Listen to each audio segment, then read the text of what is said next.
And Welcome, sir. now I am inviting Dr. Shaji Kuriyat, the Vice President of IFPH, to moderate today's session. As you all know, today we are celebrating the World Homeopathic Day as well as Dr. Samuel Hahnemann's birthday. So a special program is being scheduled for today. There will be a discussion about to take place and inviting Dr. Shaji Kuriyat, the Vice President of IFPH, to moderate the session. Welcome, sir.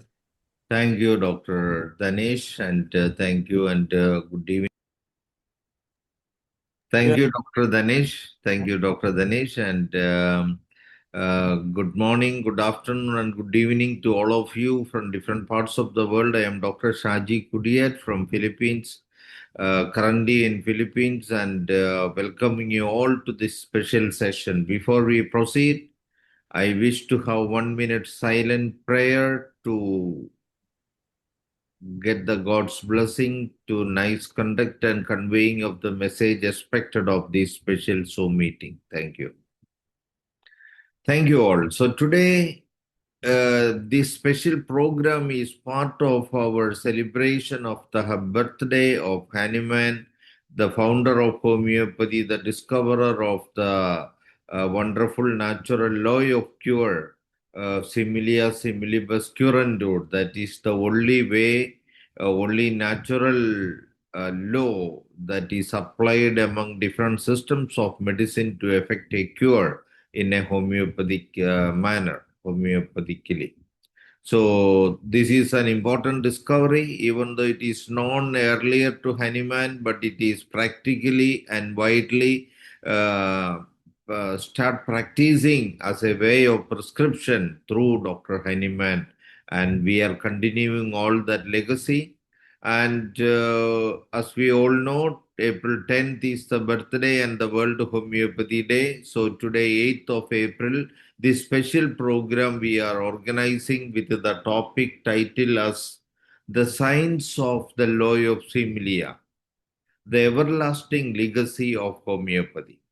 We can all be proud as homeopaths, as there is a unique law by which we make our prescription, which no other system of medicine can ever claim. And that is our advantage, and that is the most important scientificity of our system of medicine. So there is a science behind it in our law of application itself.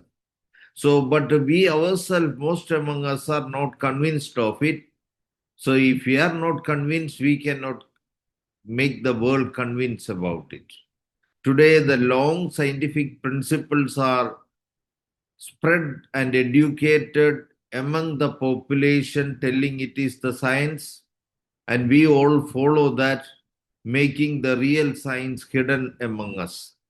So it is time for us a great awakening so that we will be able to convince ourselves for what the merits that we hold on as homeopathic doctors, so that we can get convinced of the science of our system of medicine, so that we will be able to convince the world about it.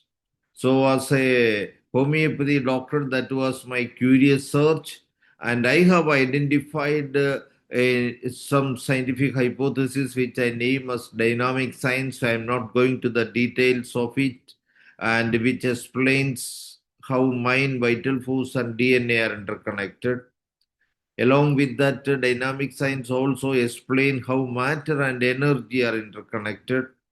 All these come together, we can find a beautiful explanation for how homeopathy works and what is acting curatively in homeopathic medicine. So today, as a moderator, I wish to give a nutshell of my concept and this theory of how the homeopathic law of similes function. And I will take 11:04, I think 4 minutes past the beginning now. So I will take my time 10 minutes from now to give my concept, and each of the panelists, four among us, can take 10 minutes each to present your own opinions about what I will be stating, and can present your concept and opinions also about the law of similars.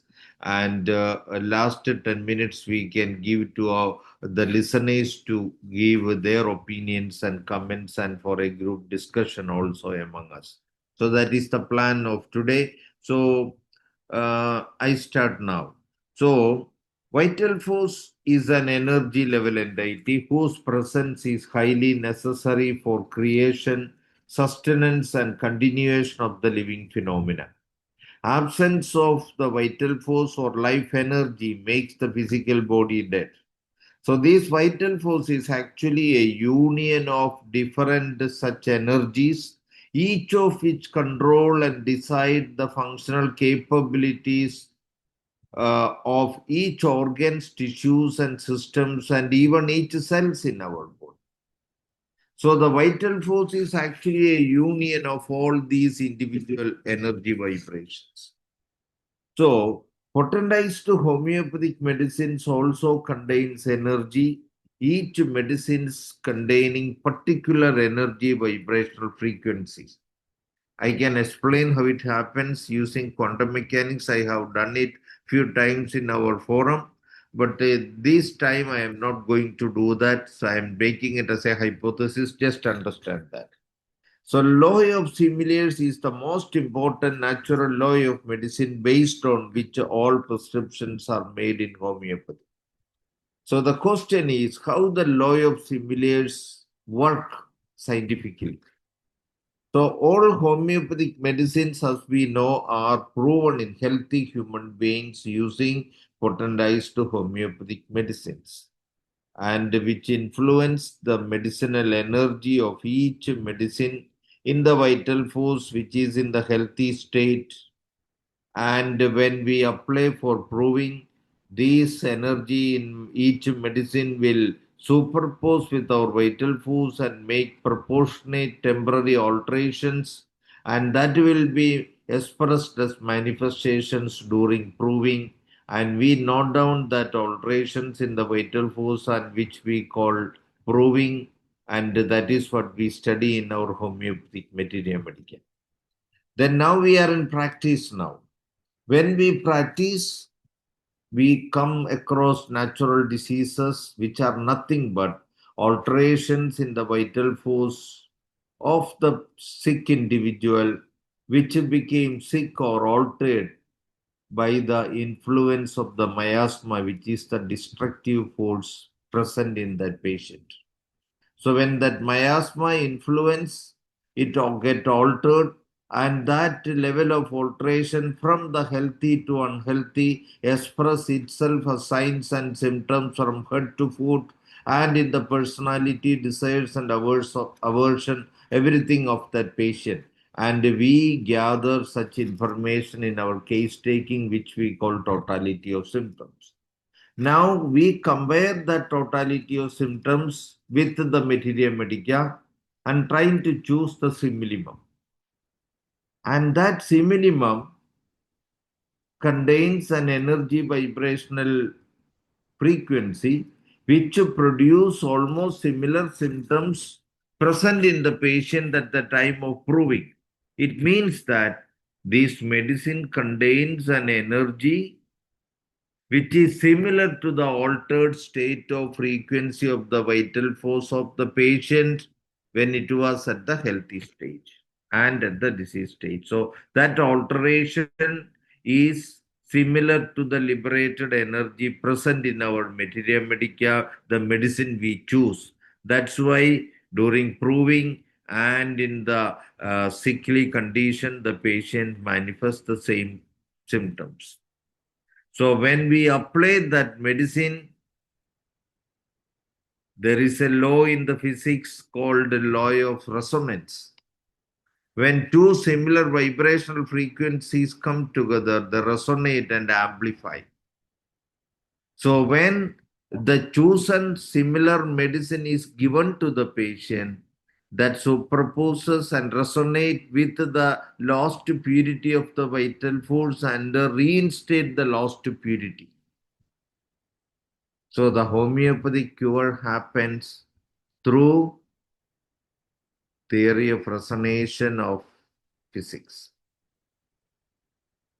And that is very important to note. So that theory of resonation we need to propagate, and we should understand and explain.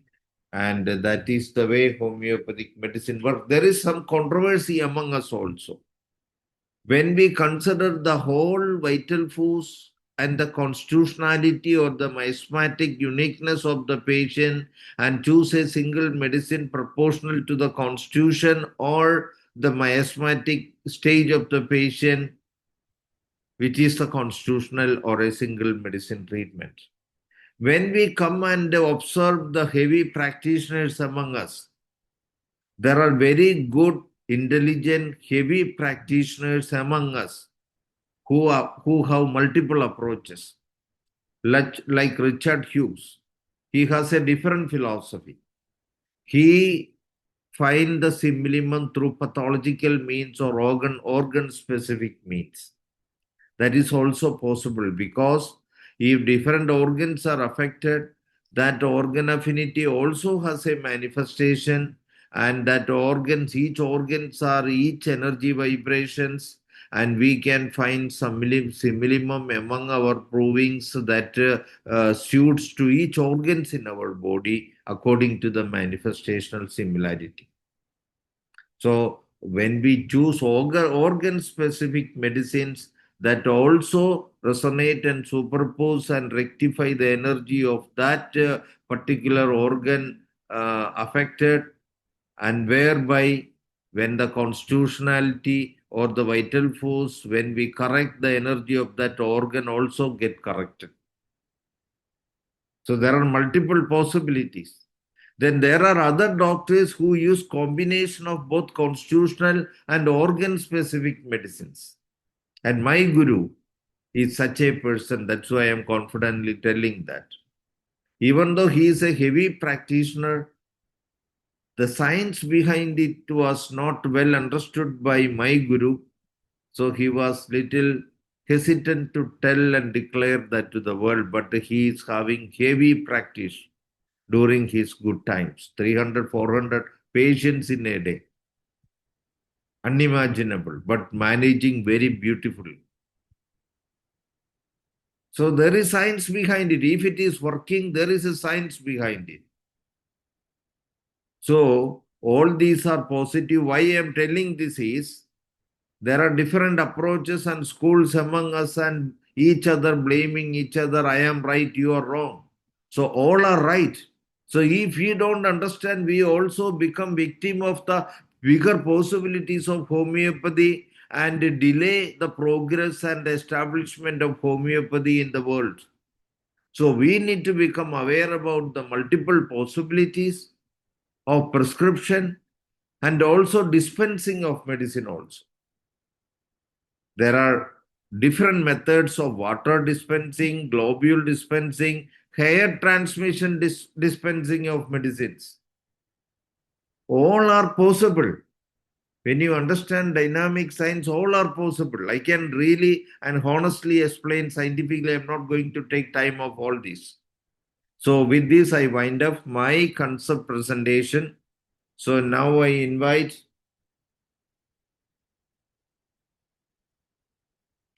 the first panel member, Dr. Nigunj Trivedi from United Kingdom, who is the director and consultant homeopath of RT Homeopathy Clinic in United Kingdom. He is a well-known practitioner in United Kingdom and a very good friend and participant and companion of IFPH from the beginning. I wholeheartedly welcome Dr. Nigunj Trivedi to comment on this concept and present your own opinions and comments also, dear doctor. Thank you. Thank you very much, sir. And really, I'm honored to be on the platform of IFPH today to pay our tribute to our master, a dynamic doctor, and we are talking about the dynamicity of the homeopathy. Duty, discipline, devotion, and dedication. These are the plum of personality, and all these plums we find only in one person, that's Dr. Hahnemann. Hahnemann developed a science homeopathy. And homeopathy having a lot of criticism, and homeopathy also having a lot of good stuff. It has been always criticized by our colleagues, conventional practitioners. And the concept of homeopathy as a dynamic science is a cornerstone of its philosophy. Many times, many patients, especially in UK, people are coming, means patients are coming with a lot of research to our clinic, and they are asking a very, very weird questions. Sometimes we are unable to answer them. But we have to be so prepared to give that reply back to them, because we want to prove the effect of homeopathy, that homeopathy is working. So many patients, they are asking that how homeopathy is working. This small tiny pill which is made up of sugar, lactose, and many patients have lactose intolerance over here. Lactose intolerance, out of 10 patients, 2 or 3 patients have lactose intolerance, and for them you have to treat the patient. So in that case, we have to establish the efficacy of homeopathy, and then we have to take a different route, as Dr. Kudiat has recently said that there are different mode of applications of homeopathic medicine. And then we are applying a sort of a sublingual route. And sublingual route of application of homeopathic medicine is making a magic, and it shows its dynamicity. When patient comes with a severe cramps, severe pain, severe breathlessness, and if we administer the dynamic form of homeopathic medicine sublingually, within no time, patient gets better. I have proved to all my patients, I am doing the same thing to all my patients, and all the patients, they are very, very happy, and there is no need to say that homeopathy is not right. It is just like, it's a very simple thing, that when you ask someone that, have you seen the God? People say, no, we haven't seen the God. But still we believe in God. Why? Because God is existing. And one gentleman, he was not believing in God, and he wrote on a wall that God is nowhere. And then all of a sudden, lightning happened, and it turned to God is now here. If you write on a piece of paper and just make that God is nowhere, and then you will see, while just as if you are creating a effect of lightning, then God is now here. The same way homeopathy is always in a dynamic form. We don't have to prove, because avocado principle is just showing up to the 10 raised to 23, not more than that. That's a memory of water. But how we are curing the patients of cancer? When we see the effect of homeopathic medicine is just doing the apoptosis of the cancer patient. Patient is totally free from the cancer, and that we are proving with the help of CA125 or other sort of his biomarkers. Is there any more proof that society needs that homeopathy is not working? It is working. It is working in a dynamic way. It is working with its dynamicity and the vital force. Vital force is energy. It's a type of energy. When patient dies, when person dies, that dynamicity goes away. How heart is beating? Sinoatrial node is creating impulses to beat the heart, to function the brain, to function the liver.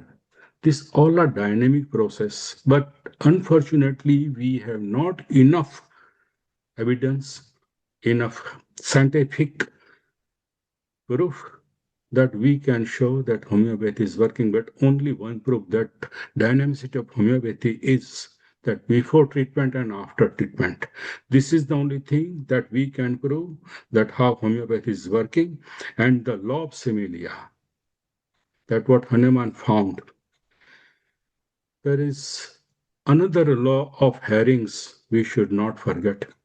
When cure takes place, it shows that it comes from within outward. A dose of vaselinum or dose of sorinum, when it has been administered to the patient, the whole skin becomes aggravated, but patient still feel better. This is the dynamicity of the homeopathy. And slowly, slowly, patient starts feeling better. It goes away. So these are the way the dynamic effect of homeopathy we are showing to the society, to our patient, and that's why homeopathy is becoming more and more popular. Nowadays, in UK also, in India, there is no question because I practiced in India for 25 years and I have seen I had two hospitals in India where I was absolutely using homeopathy, no any other medication. And we were taking emergency as well. Here, the thing is working in a different way, but still we are proving the dynamicity of homeopathy and the disease, the way it is going away from the system. And when patient starts getting healthy, there is no any much more proof needed to prove the dynamicity of the homeopathy. So I'm summing up over here. And now I'm switching over to Dr. Shajit Kudiat so he can invite another speaker. So this is what my views about the homeopathy and its dynamicity. There is no any explanation further needed when you are treating the patient with a positive good result. Even GPs are referring patients to us now. What Thank else we you. need? Thank you. Thank you, sir. Thank you, Dr. Nikunj Trivedi from UK. So now I am directly going to Dr. Khateme Lemon from USA. Where homeopathy was well practiced in USA. Now it is time to re-establish homeopathy there. And Dr. Khateme Lemon and the group has a lot to do there. I hope they are doing wonderful job there. So without delaying, I am handing over to Dr. Kathy to make her statements. Thank you. All right. Thank you. Thank you very much. It's always a pleasure for me to be able to speak for the International Forum for Promoting Homeopathy. As we are anticipating Hahnemann's birthday on Friday, this is it's great to be able to have this panel here to be able to share a few of our thoughts, our experiences. What do we think? What we have been finding in our practice of homeopathy. And for preparation for this, I was given just maybe 4 questions to respond to. So I thought for the 10 minutes that I have, let me just address these for you. So just to provide my take on things. But I'll just say it as a precursor. One of the things that we really need to do, one of the things that has really been emphasized, I feel, in the last 6 years, is our need to love what we have with homeopathy. Homeopathy is not conventional medicine. It doesn't even resemble it. So we need to not allow ourselves to think conventionally when we look at what we're practicing with homeopathy. And one of the things, too, that I was counseled legally about, and I've shared this many times, but I'll just share it as kind of a summation with what I am going to be sharing here. I was told to not use the medical labels. Homeopaths, naturopaths have been thrown into jail for treating a labeled disease. Well, we need to realize that the labels, the names of diseases, etc., those are there for 2 primary purposes. One is to prescribe medicines. The other is to bill insurance.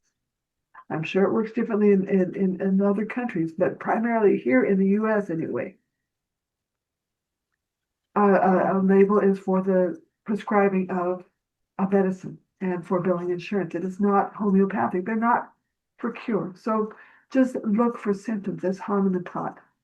And another thing that Hahnemann taught as well too is that, and we should embrace this so fully, when the symptoms are similar, the same homeopathic medicine can be just as effective. That it just puts us light years in front. It's a massive advantage that we have with homeopathy. Yes, we need to know the 5,000 different remedies that we have in homeopathy. We need to know their families. We need to know what to look for when certain symptoms are presenting.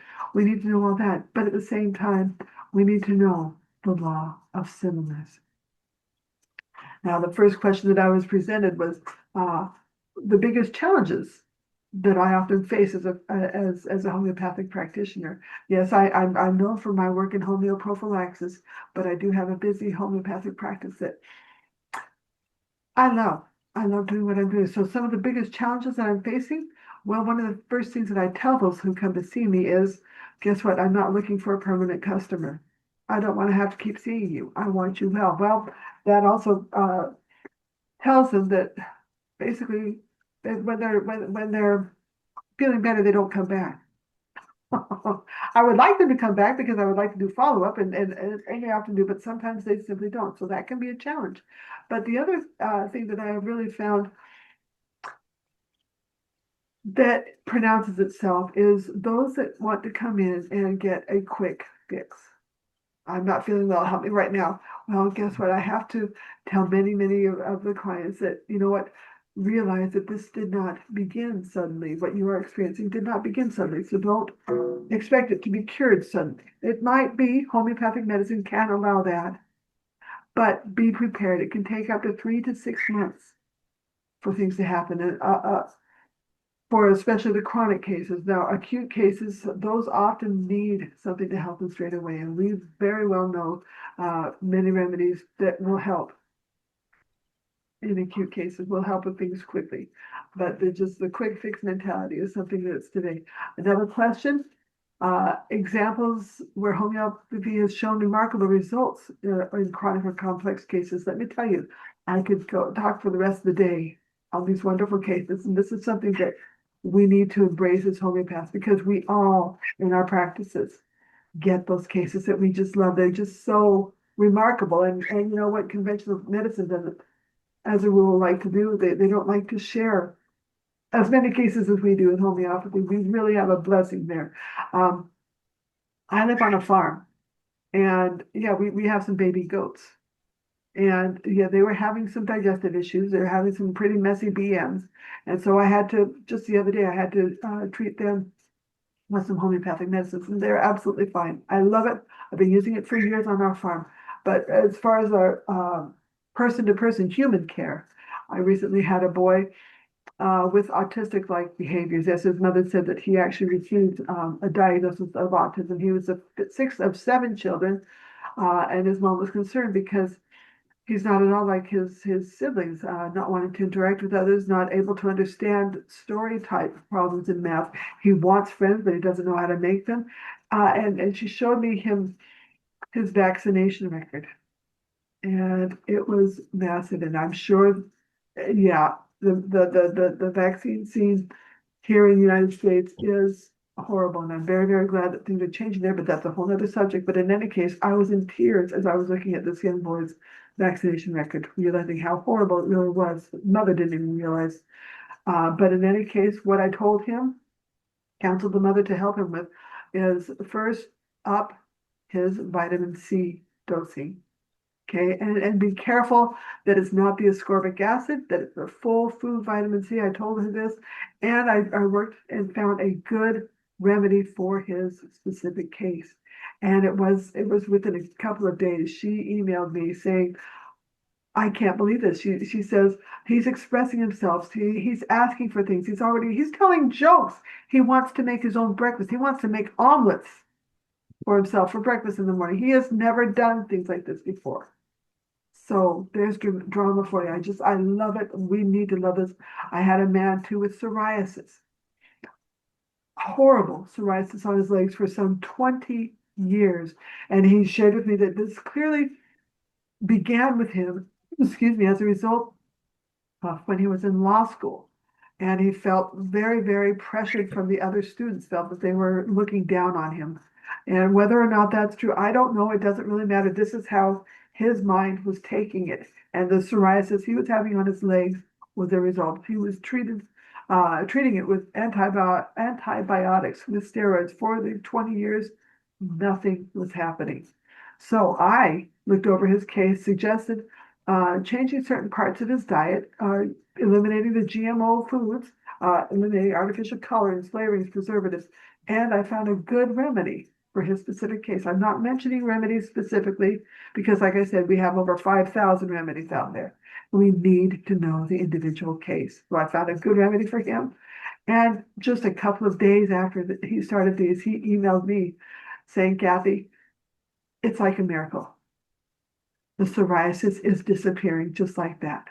My daughter had pneumonia. She got it from working in a cool area where she was working. And that I was able homeopathically to cure in just a couple of days. I had a family, interestingly, with 3 children getting repeated cases of strep throat. You got to be careful with strep throat. Of course, because the streptococcus bacteria can be very, very dangerous. But I did find a unique remedy for each child. And yeah, the strep throat has cured, it has not come back. So how important is individualization in comparison to disease-based prescribing in modern practice? I kind of had to chuckle a bit when I saw this. I thought that's a very conventionally worded question. Individualization versus disease-based prescribing? No, we are not a cookie cutter approach in homeopathy. We are not, well, you've got strep throat. Well, take this. You've got psoriasis. Take this. No, you take the whole individual. Individualization is vital. It is fundamental to homeopathy. I look at the children with the repeated strep throat. The mom had tried homeopathic medicines. She had tried protocols. Guess what? These were not working. Each child had to be independently evaluated. I found a different remedy again for each of the children, excuse me.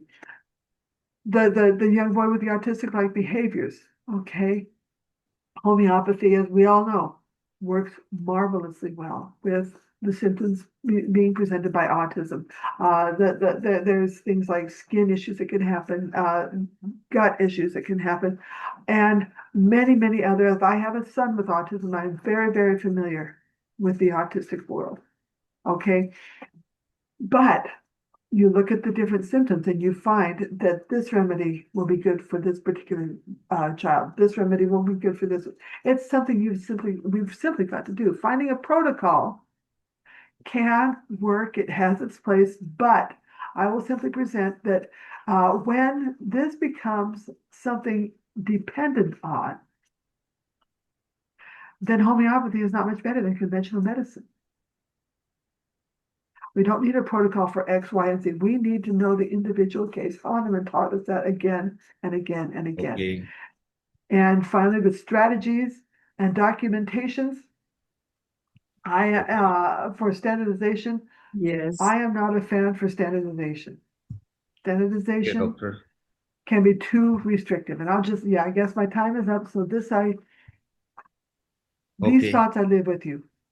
Thank you very much for this opportunity. Thank you. Thank you, Dr. Kathy Lemon from USA. And now we move on to Dr. Rashmi Shukla from India. And she is a young, dynamic homeopathic educator and practitioner, very passionate in homeopathy. Over to you, Dr. Rashmi. Thank you so much. Am I audible properly? Yes, yes. Yes. Please. So, respected moderator, esteemed panelists, and my dear colleagues, with each passing year, once again, we are ready to begin a new story and new chapter of homeopathy for this World Homeopathy Day 2026. Let me begin with a story we all think we know. We know mostly a version of it, but meanings probably today we all might realize. Version 1 is: once a rabbit ran fast, stopped, slept in overconfidence, while turtle kept moving slowly, steadily, and won. Moral: consistency beats arrogance. Version 2: the rabbit returned, this time focused, disciplined, unstoppable, and finish the race far ahead. Moral: consistency with speed beats slow efforts. Version 3. Then Turtle changed the race itself, added a river in the path. Suddenly, the fast rabbit could not move. Moral: victory belongs to those who understand their strengths and choose the right field. Version 4. And finally, they stopped competing and started collaborating. While on land, rabbit carried turtle, and in water, turtle carried rabbit, and together they won. The highest intelligence is not in competition but integration. And ladies and gentlemen, this story was not just about turtle and rabbits. And this is exactly where medicine is standing right now. Different systems running their own races, winning partially, losing partially. But future does not belong to isolated victories. The future belongs to understanding deeper laws and integrating them intelligently. Homeopathy was never created to compete. It created to decode the law of healing itself. And today, as we move from Similia to science, we must ask, are we ready to understand that in depth?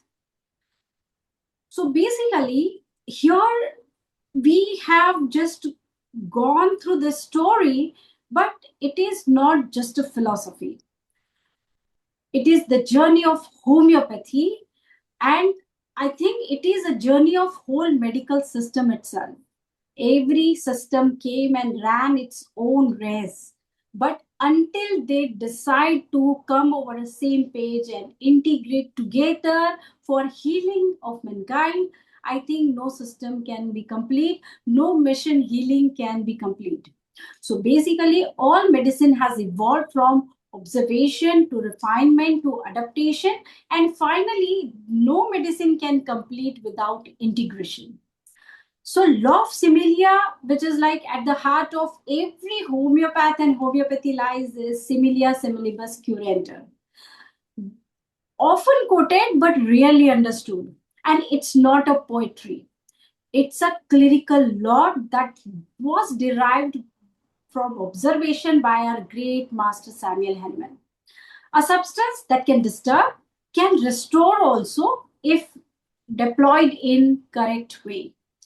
It's much like a biological stimulus response mechanism that we all know and study today. With this, Hahnemann has shared a very beginning of right therapeutic principle moral. That's an ultimate moral of healing, that body does not need suppression.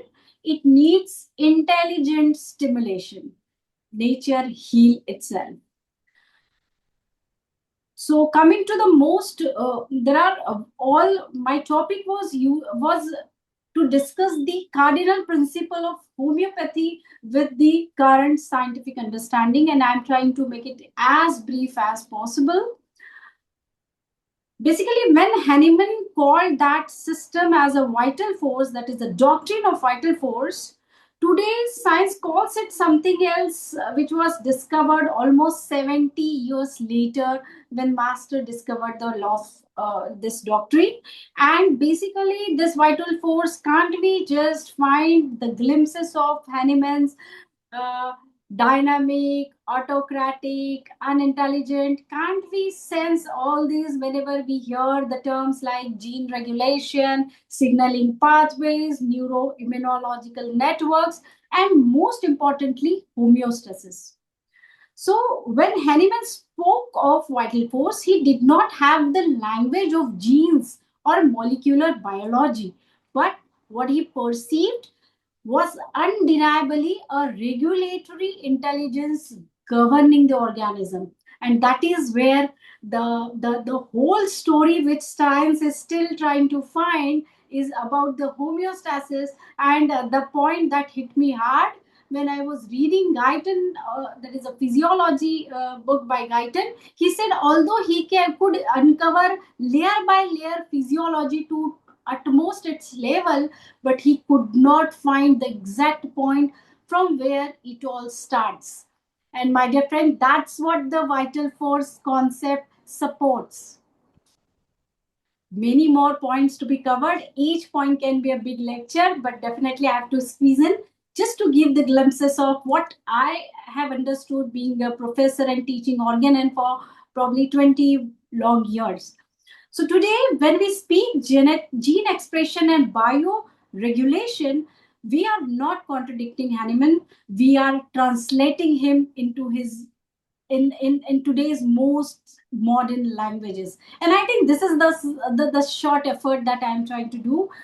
So basically, ultimately, why the laws become eternal, or why essentially the nature's law are eternal, because the terminology will change, but phenomena will always be there.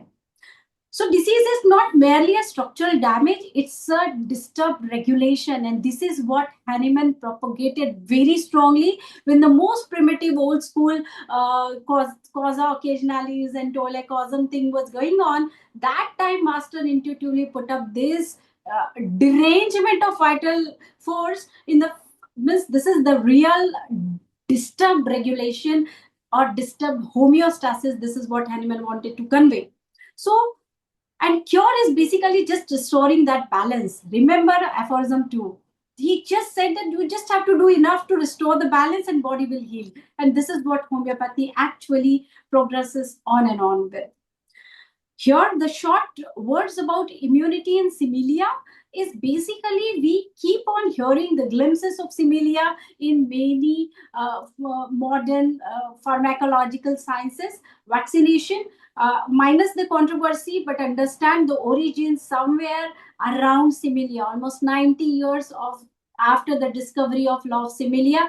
When Jenner discovered vaccination, it was somewhere that cowpox, smallpox thing. So antigen response and adaptive immunity, these are the supporting evidences where somewhere homeopathy has something much similar to do with.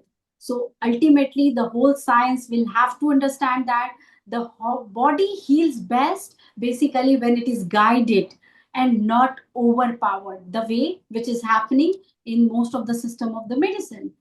Most controversial point is law of minimum doses. Minimum to what extent? 1 drop in 7 C is 30 C. 7 C's water, 1 drop homeopathic medicine is equal to 30 C, is how they ridicule us. But basically, this is, I think I have presented one paper also where it's a huge topic, but please understand what, because as Shaji sir was saying, as Nikun sir wanted to emphasize that once results are there, you have to understand that the effect is there. You have to take that note that the cause has to be there. That cause effect will always go hand in hand. So if the recovery is there, there must be something acting in that those tiny globules, and that is the secret of homeopathic potentization. And I think that was the most criticized version. But I think now, as the time is lapsing, probably 100 more years will be going to understand what and how that actually potentized things are working. But to an extent, quantum physics and biochemical sites have already discovered how exactly the potentized solutions are working. I have already presented a paper in IFPH forum itself. So ultimately, this is what master has to convey, that reduced material does not mean the effects are reduced. Basically, Okay, doctor. Is it 10 minutes? Yes. Yeah. So I'm concluding. So basically, in homeopathy, we have to understand how basically medicine are working even at a dynamic level. Okay. Proving another thing, but since time is over, so I'd like to conclude with the final thing that okay. Okay. Okay, doctor. Thank you. Also, I now pass on to Dr. Beatrice Gessner from Germany, the birthplace of Dr. Hahnemann. We are proud to be having you with us, and or directly handing over to you. Dr. Beatrice is a medical doctor in Germany, practicing dermatology and homeopathy in Germany. Over to you, Dr. Beatrice. Yes, thank you very much. And many, many warm-hearted greetings from Germany in these special days. I'm so happy and also impressed that you are celebrating the birthday of Dr. Hahnmann so nicely. And thank you very much for the invitation, Dr. Ashaji, and your possibility to join so many people from different continents here. And thank you very much for your very profound introduction. Was very interesting for me. I have condensed for more or less 5 minutes, no problem. Is it possible to show 4 slides, or would you prefer I talk? Because the slides would be interesting. Yes? Yes. Okay, then we do that quickly to show the slides. Yeah, please. Okay, you are with me? Yes, visible. Yes, okay. So, as a topic of today is the science of similia, from similia to science. This is a very, very important topic and should be discussed profoundly, because it's always in the opposition of homeopathy. They always use, and also in politics, they use the term evidence-based. Homeopathy is not evidence-based. So I would like to share one important information to you. If we talk about evidence-based medicine, there are 3 columns which should be together. First column is a scientific evidence, and this can be proved throughout studies. The situation of the homeopathic studies is relatively good. We have good studies, we have profound research, and especially I would like to accredit Jane Roberts from UK working on the subject. So we don't have to hide, we have very good studies. They are just not politically welcome first. But the second column is the experience of the medical doctor in his own practice. And the third column is the experience of the patient and his preference. So one very important thing I would like to share, in the center of all the medicine, on all the, let's say, our wish to help, should be the patient. The patient should be in the center. And if he feels better, that is something very important. And also important is how the medical doctor or the therapist is experiencing with decades his work.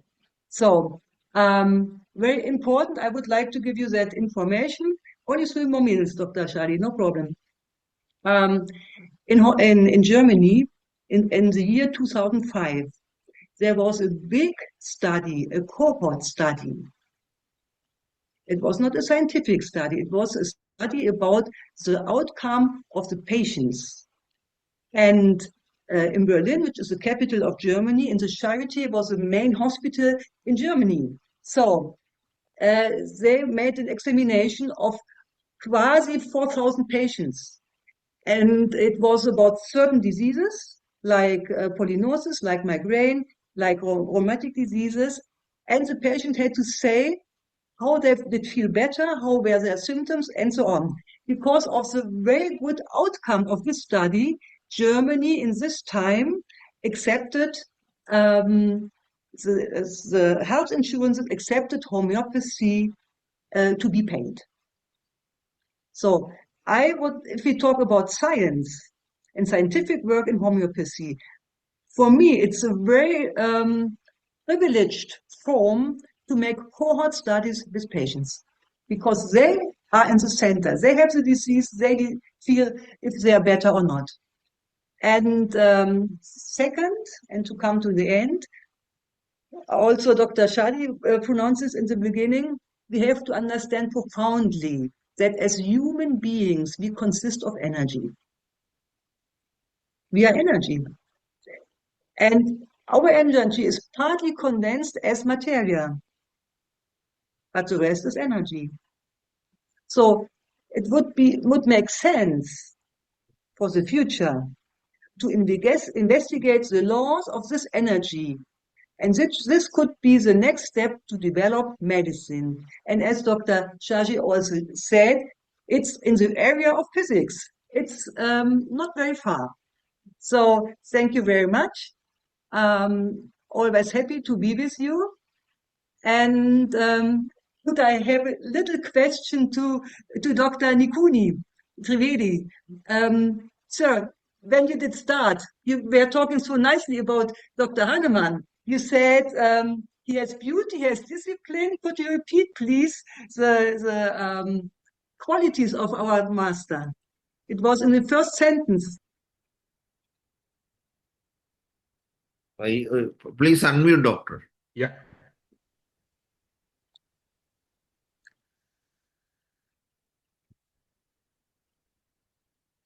There are 4D theory: dutiful, devotional, dedicated, and disciplined. Beautiful, And dedicated, and all the disciplined. 4 qualities. Okay. Mm-hmm. Okay, thank you so much. It was very nice. Thank you. Thank you very much. Yes. So thank you all panelists. Now it is time for a group discussion. So all those who are attending today can ask your questions or give your opinions, ideas about today's topic, the science of Similia, the everlasting legacy of homeopathy. Please give your opinions, suggestions, comments.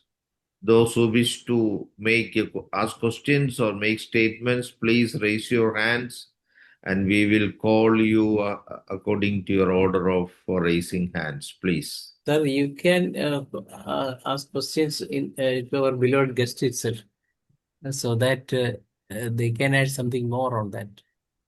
What is that? You can ask some questions to our guest itself, so that they can add something more. Okay, let me first seek from the audience. They have to be given opportunity also. Dr. Manoj, please. Yes, anyway, congratulations, especially the points raised by Dr. Beatrice. That is a revolutionary one. I think the law of energy is the next step to develop medicine. That's the point. Then another thing I noticed that Dr. Rashmi Shukla, she's an Indian person that from the very talk, she is a condensed, precise, presented with precision. Moreover, mentioned certain importance of the how to present. That's the most important thing. We must always be very cautious in addressing such programs. Must always maintain within the borders. Dr. Rashmi Shukla really wonderfully done. Then Dr. Beatrice says that definitely the indolence we can see how it is. The next step, the energy, how it is formed. That's the most vital question, and definitely homeopathy will succeed in it. Anyway, thank you for the presentation to all the participants, Dr. Nitin Trivedi, Dr. Beatrice, and Rashmi Shukla. Thank you. Okay, now anybody, Dr. Danesh, please. Yes, it was really a very good session, and the discussion of all the participants really made some good suggestions and how homeopathy works and what is the relevance of similia and science. Anyway, the thing is that still people used to say that homeopathy is pseudoscience. So we will have to answer it by producing big result on evidence-based therapy, because we will have to simply, we used to say that homeopathy is science, but we cannot, the modern world people are not accepting, but clinical evidence itself it will be the truth. That can also be counted. What's your opinion on that? I am asking this question to all the members so that all of them can give the answers in that way. Yes, Dr. Danish, that's a very important point, I feel. So That's why I wanted to give you the 3 columns of evidence-based. So if in the future somebody will come and say, oh, homeopathy is not evidence-based, you should tell them, please, what is evidence-based for you? And there are 3 important points. One is the studies and scientific. The other is the patient. And the other is a medical doctor and his experience. So I feel that's a very good approach. Yes, Dr. Rashmi, please. Dr. Rashmi, Unmute. please. When it comes to any science has to be evidence-based, and homeopathy, if it has to erase its tag of being unscientific, there had been studies always been there. We need to be keeping all these in reference. Every person from their clinic can optimally maintain the records in the form of papers, audios, videos with kind permission of patient and the reports, so that before and after things has to be carefully shown. When the reasonable number of statistics of any condition is raised, that becomes an evidence. Suppose I have treated 100 cases of hypothyroidism, then I have some record of it, that how I have managed and what kind of standard protocol can be there. So this is where now I can establish homeopathy having a great cure for hypothyroidism. This will help. Okay. Okay, doctor. So my point is that we need to understand there is a politics behind this same statement of homeopathy pseudoscience.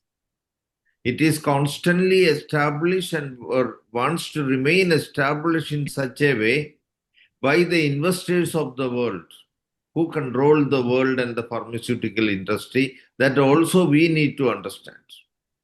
Because the world is manipulated by those people with the money might who control the world. They are the one establishing these Wikipedia, where always there is a statement, and even the artificial intelligence is funded by them. So artificial intelligence expresses everything based on the software and the algorithms they use to produce it. And if they use such algorithms that suits their existence and benefit, they want to destroy and keep other beneficial things substandard, and so-called science they declare a science they are using to substandardize the real science and the real beneficial thing for humanity. And that is the politics of it. Dr. Rashmi, you are raising hand, you can tell. Okay.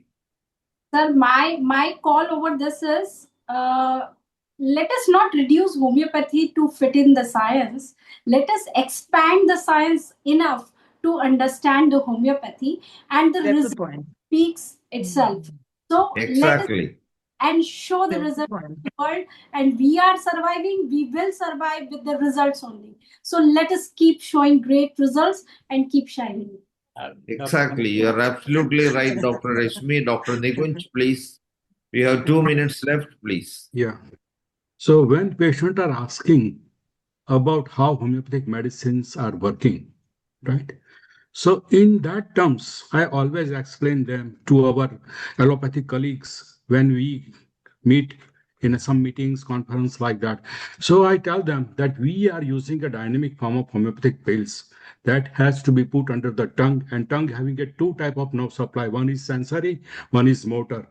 One is coming from the spinal cord, one is coming from the brain, and the chorda tympani branch of the facial nerve is supplying the tongue, and tongue is sending the message to the spinal cord and to the brain, and that's why our system is working and it gets rectified. So brain is the supreme power in our body. It regulates the system with all the tracks, and then they don't have to argue for anything because human body remains the same universally and globally. Okay, So doctor. this is how homeopathy is working. Okay. So, Dr. Ram Prakash, you have 30 seconds, please. Please unmute and make quick statement. Congratulations in IFPH on the celebration of International Homeopathic Day. Homeopathic with inspiring them Similia, a base of dynamic energy. Dynamic energy. Whole panel is a dynamic. Whole panel is a dynamic. And but Dr. Rasmi Shukla is a younger dynamic. So Similia silvus curentur is the best similar in disease. Main cause of disease dynamic and similar in medicine. Medicine, homeopathic medicine is a dynamic and similar in vital force. Vital force is a dynamic. There are three similar and homeopathic base of homeopathy. Okay, Thank you. doctor. Yeah. Okay, doctor, thank you. So, once again, thank you all the panelists for your nice presentations and timely presentations. And we hand over now in Yes. proper time to Dr. Ajini for the continuation of Yes. moderation. Thank you all. Thank you. Thank you very much. Thank There you. is, Thank there you. is Thank you. Jai Pleasure. Hanuman, Jai Thank you very Homeopathy, much. Jai Hanuman, Jai Homeopathy, Ghar Ghar Homeopathy, Ghar Ghar Homeopathy. there is an announcement for tomorrow. Tomorrow also we will have the same subtopic to be discussed, and the panelists are Dr. M.K. Sahani, Dr. Subhash Singh, Dr. Muktendra Singh, Dr. V. Karunagar, and the moderator will be Dr. Shweta Singh. Thank you all. Over to Dr. Manoj to moderate the Malayalam session.